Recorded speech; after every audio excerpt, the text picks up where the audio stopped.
The Idari watched through crystal eyes, silent and still, perched on their glass towers high above the crumbling cities below. They were not cold, not cruel, just resigned. The oracles had spoken. A final darkness was coming. No path would lead away from ruin. No stars would open. No doors would hold. The end was ordained. Their faith was not blind, it was historical. Every prophecy their seers had ever made had come true. Every collapse foretold had unfolded as spoken.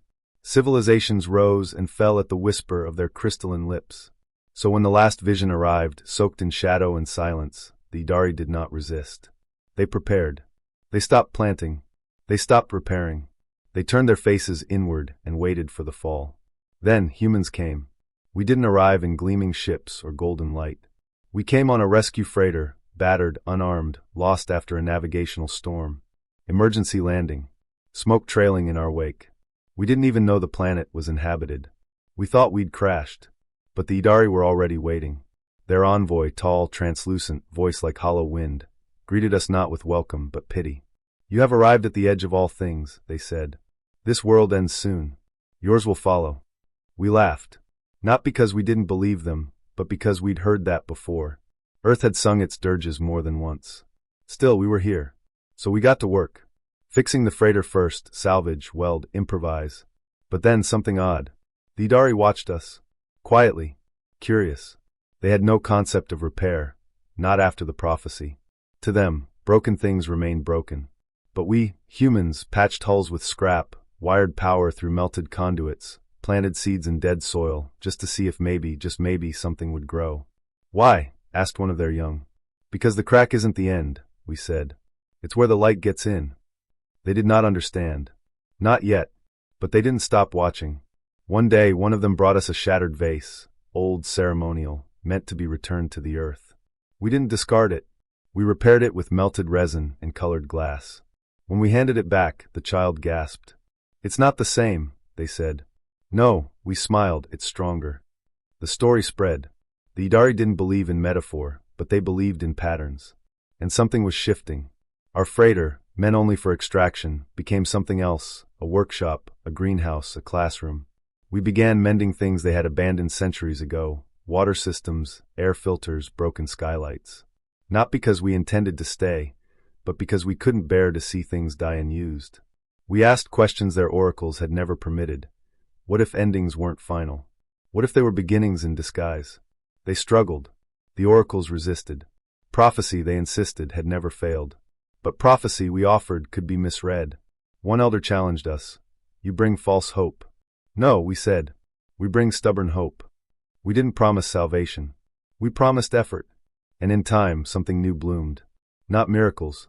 Curiosity. A group of young Idari began following one of our engineers, Lena, watching her as she built a wind turbine out of scrap and wire. They asked to help. The elders disapproved. The children ignored them. When the first turbine spun, soft light returned to a quarter of the city. The oracles were silent. More followed, Idari learning how to replant glowing moss, how to redirect water from cloud catchers, how to seal warmth beneath their fracturing domes. They were taught not by force, but by example. One evening, beneath the fractured moons, a Idari girl asked us, "Does Earth have oracles?" We shook our heads. "But how do you know what's coming?" We looked up, eyes full of stars, and said, "We don't. That's the point." She smiled, small, confused, but real. And then she planted her first seed.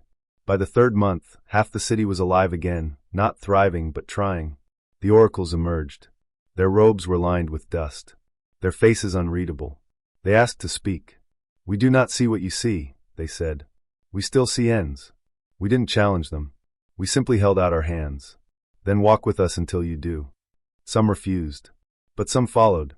They watched us fill cracks with color, old murals restored with new paints, ruins transformed into gathering places, stories rewritten not with prophecy but hope. And slowly the visions shifted. Not for all, but for some. A younger oracle, barely grown, came forward one night and said, "I dreamed of a future where we still breathe." We asked what else she saw. She said, children laughing, gardens glowing, a starship built by both our hands. That was not the end. That was a beginning. The next week, she helped us build a kiln.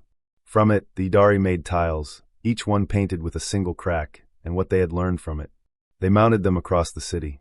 A tapestry of failure and rebirth. By then, more ships had arrived. Not just humans, others too. Inspired by the change, drawn by the signal of a people once resigned now reaching.